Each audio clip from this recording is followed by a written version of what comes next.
রোজা রেখেছে বান্দা আমার জন্য, আমি আমার বান্দাকে নিজে হাতে নেকি দিব। সুবহানাল্লাহ। বাড়িতে গিয়ে বলবেন। কথা বুঝতে পারছেন না? আল্লাহ তাআলা কি করবে বলেন তো? নেকি কি করবে? নিজে হাতে দিবে। আল্লাহ হচ্ছে গফুরুর রহিম, আল্লাহু আকবার, তিনি সবচেয়ে বড়। তিনি যদি নেকি নিজে হাতে দেন, চিন্তা করা যায় তিনি কত দেবেন।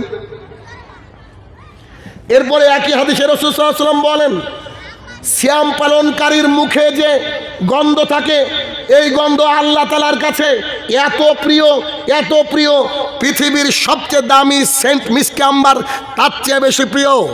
আল্লাহ তাআলা বলেন সিয়াম পালনকারীর জন্য দুইটা খুশি, এক সে যখন ইফতার করে, দুই যখন জান্নাতে আল্লাহ তাআলার কাছ থেকে নিজে হাতে পুরস্কার নেবে। অথচ আমি বললাম শবে বরাতের একটা সিয়াম পালন করলে জাহান্নাম যথেষ্ট হয়ে যাবে। আল্লাহ রাসূল সাল্লাল্লাহু আলাইহি ওয়াসাল্লাম বলছেন সিয়ামের নেকি এত গুরুত্বপূর্ণ, একটা দিন সিয়াম আল্লাহ রাস্তায় পালন করলে তার থেকে জাহান্নাম 500 বছরের দূরে রাস্তা চলে যায়। অতএব আগামী দিনে পরিকল্পনা করেন এই মাসে বেশি বেশি সিয়াম পালন করবেন। এই গেল একটা হাদিস, এই গেল একটা হাদিস। এরপরে আবার দ্বিতীয় হাদিস আপনাকে বলি। শেখ নাসিরউদ্দিন আলবানী রহমতুল্লাহ আলাইহি তিনি এই হাদিসকে হাসান পর্যায়ে বলেছেন। আমাদের মাযহাবী ভাইরা সারা বছর নাসিরউদ্দিন আলবানী রহমতুল্লাহ আলাইহিকে ঘড়ির মেকানিক বলে গালি দেয়, আর শবে বরাতের আগের জুম্মায় তিনাকে শেখ বানিয়ে দেয়। তিনাকে কি বলে? তিনি খুব বড় মুহাদ্দিস, হাদিসকে হাসান বলেছেন, অথচ এই হাদিসের বুঝটাও অন্যভাবে নিয়ে রেখেছে। দেখেন হাদিস শোনায় আপনাকে। আবু হুরায়রা রাদিয়াল্লাহু তাআলা আনহু বলেন, জি মহিলাদের জায়গা হচ্ছে না বোধহয়, তো মহিলা কোন দিকে প্যান্ডেল, মহিলা মা বোনদেরকে বলবে একটু সামনে এসে বসবেন। মা বোনদেরকে বলবো একটু আপনার নিজে একটু এক হাত আঘাত করে সামনে এসে বসেন। পেছনের বোনদের আমার জায়গা হচ্ছে না, তারাও এসেছে, তাদেরকে শুনতে দেন। একটু চেপে চেপে বসবেন ইনশাআল্লাহ। আপনারা চেপে বসলে এই সময় একটা হাদিস আমার মুখ থেকে শুনতে পেতেন। অতএব দেরি করেন না, দয়া করে একটু চেপে চেপে বসেন। আবু হুরায়রা রাদিয়াল্লাহু তাআলা আনহু বলেন রাসূলুল্লাহ সাল্লাল্লাহু আলাইহি ওয়াসাল্লাম বলেছেন, লাইলাতুল নিসফে মিন শাবান, শাবান মাসের মধ্য রজনীতে অর্থাৎ 14 শাবান দিবাগত রাত্রি, 15ই শাবানের রাত্রিতে আল্লাহ সুবহানাহু ওয়া তাআলা তিনি এই আসমান থেকে জমিনের দিকে তাকান। 15ই তারিখে, শাবানের 15 তারিখে আল্লাহ সুবহানাহু ওয়া তাআলা আসমান থেকে জমিনের দিকে তাকান। আল্লাহ সুবহানাহু ওয়া তাআলা সবাইকে ক্ষমা করে দেন, দুই শ্রেণীর মানুষ বাদ দিয়ে। আল্লাহ সুবহানাহু ওয়া তাআলা সবাইকে ক্ষমা করে দেন দুই শ্রেণীর মানুষকে বাদ দিয়ে। এক, যারা মুশরিক তাদেরকে আল্লাহ ক্ষমা করেন না।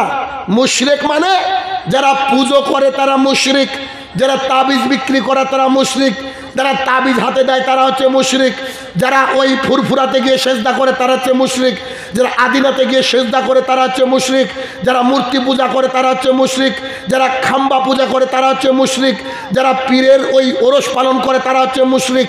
অর্থাৎ যারা আল্লাহ তাআলার সাথে শিরক করে তাদেরকে আল্লাহ তাআলা ক্ষমা করেন না।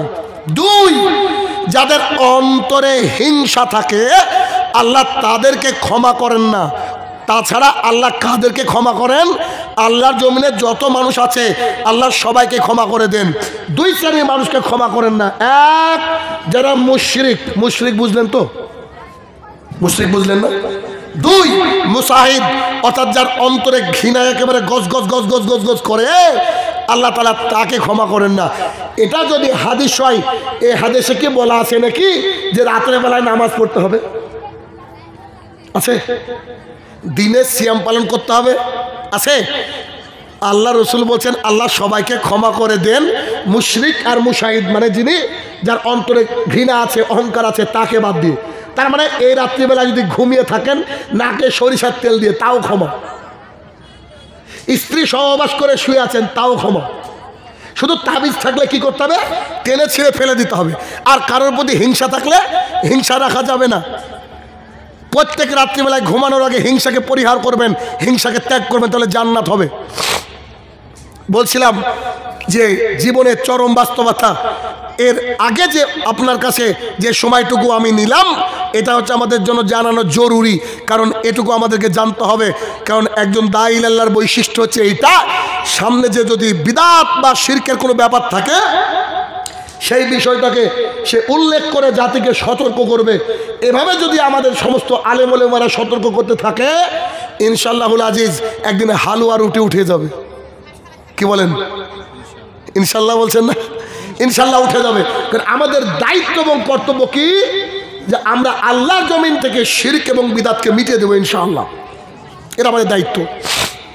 আচ্ছা, জীবনের চরম বাস্তবতা, জীবনের চরম বাস্তবতা কি? আপনি আমি জীবিত আছি, মালাকুল মওত এসে আপনাকে আমাকে নিয়ে চলে যাবে, এই বিষয়ে কি কোনো কারোর ডাউট আছে, সন্দেহ আছে?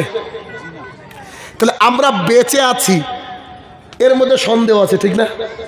কখন চলে যেতে হবে, কিন্তু মৃত্যু নিশ্চিত। পৃথিবীর বুকে যদি কোনো বাস্তবতা থাকে সেটা হচ্ছে মৃত্যু, চরম বাস্তবতা। সূর্য কালকে না উঠতে পারে, সূর্য কালকে না উঠতে পারে। সূর্য যখন অস্ত যায় আল্লাহকে জিজ্ঞাসা করে, আল্লাহ আমি যাচ্ছি। সকালে উঠার সময় আল্লাহকে বলে, have I permission to rise up in the West, in the east, আমি কি পূর্বে উঠার ক্ষমতা রাখি আল্লাহ? তুমি কি আমাকে ক্ষমতা দিচ্ছ? আল্লাহ বলছে চল উঠ, তবে উঠে। তবে মৃত্যু এমন একটা বাস্তবতা, এক পা এদিক ওদিক হয় না, এক পা এদিক ওদিক হয় না। আচ্ছা বলেন তো, কোন নবী কে আল্লাহ সুবহানাহু ওয়া তাআলা এই যে হাওয়া চলে, হাওয়ার কন্ট্রোল ক্ষমতা দিয়েছিলেন কোন নবীকে? সুলাইমান আলাইহিস সালাম, তিনাকে আল্লাহ তাআলা দিয়েছিলেন এই ক্ষমতা। এমনকি তিনি পিঁপড়ে বা আরো বন জঙ্গলের পশু তাদের আওয়াজ তিনি বুঝতেন।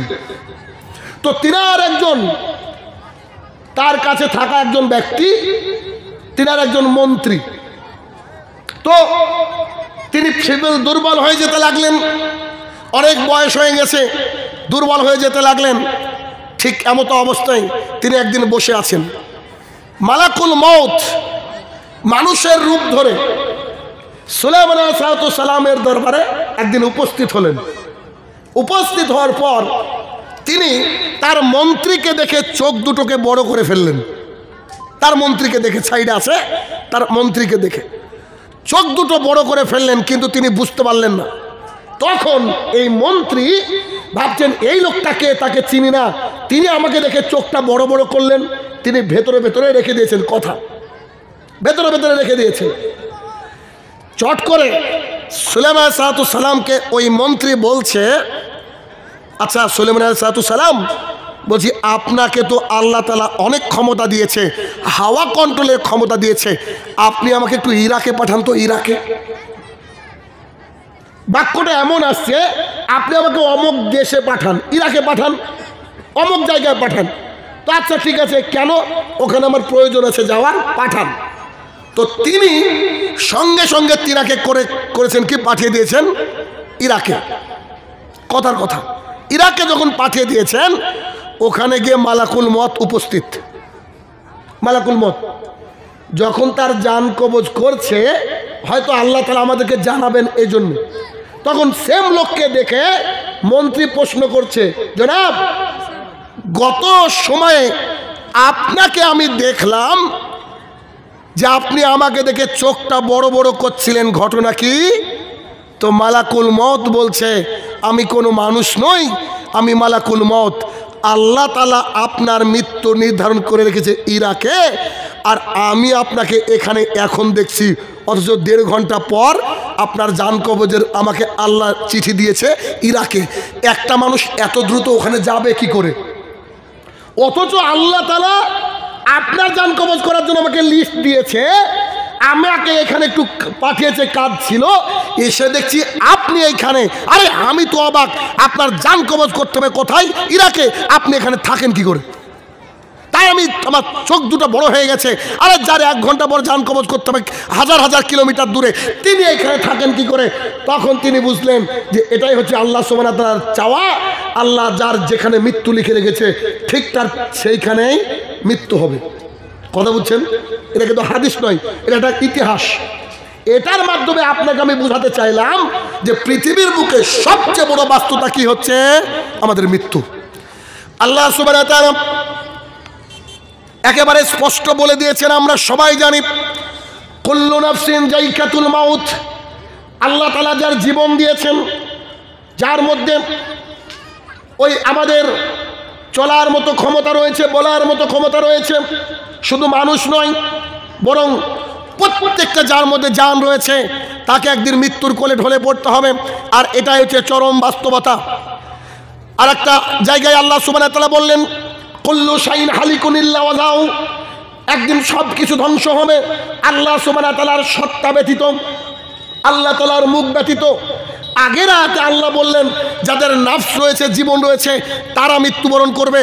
এই আয়াতে আল্লাহ তাআলা বলছেন শুধু নাফস নয়, শুধু জীবন আছে এমন নয়, আল্লাহর জমিনে যা যা সৃষ্টি হয়েছে সব কিছু একদিন ধ্বংসের মুখে নিপতিত হবে। ধ্বংস হবে একমাত্র আমাদের রব্বুল ইজ্জাত আল্লাহ সুবহানাহু ওয়া তাআলা। তার মানে জীবনের চরম বাস্তবতা।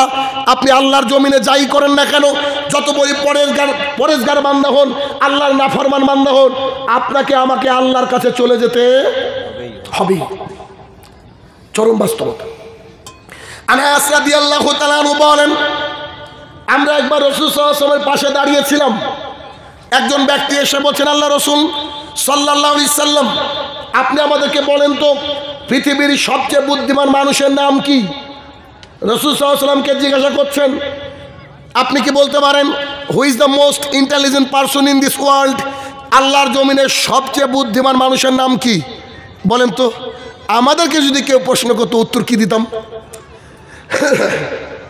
যে ছেলেটা ভালো পড়াশোনা করেছে, সরকারি চাকরি পেয়েছে, সুন্দর একটা বউ, বাড়ির সামনে একটা গাড়ি, একেবারে সুন্দরভাবে তার জীবন চলে যায়, এ হচ্ছে বুদ্ধিমান, ঠিক না? আরো এক শ্রেণী বুদ্ধিমান আছে যারা মানুষকে ঠকিয়ে খায়, এরা বুদ্ধিমান। পৃথিবীর যত নেতা সব বুদ্ধিমান। আমরা এটা বলি, আমরা এটা বুঝি, কিন্তু রাসূল সাল্লাল্লাহু আলাইহি ওয়াসাল্লামের বুদ্ধিমানের সংজ্ঞাটা কত সুন্দর। আমরা যদি অ্যাপ্লাই করতে পারি আমাদের জীবনে, আমাদের জীবন সার্থক হবে। আমি চেষ্টা করি, দেখেন তো আপনি পারেন কিনা। আপনি করেন, চেষ্টা করেন। আমি কি করে চেষ্টা করি একটু পরে বলছি, তার আগে দেখেন বুদ্ধিমানকে রাসূল সাল্লাল্লাহু আলাইহি ওয়াসাল্লাম বলছেন যে ব্যক্তি প্রতিদিন বারবার মৃত্যুকে স্মরণ করে, এই হচ্ছে বুদ্ধিমান। কিন্তু আমরা কি, আমরা মৃত্যুকে স্মরণ করতে চাই না, সব কিছুকে স্মরণ করি, সব কিছুকে স্মরণ করি, মৃত্যুকে স্মরণ করি কি করি না।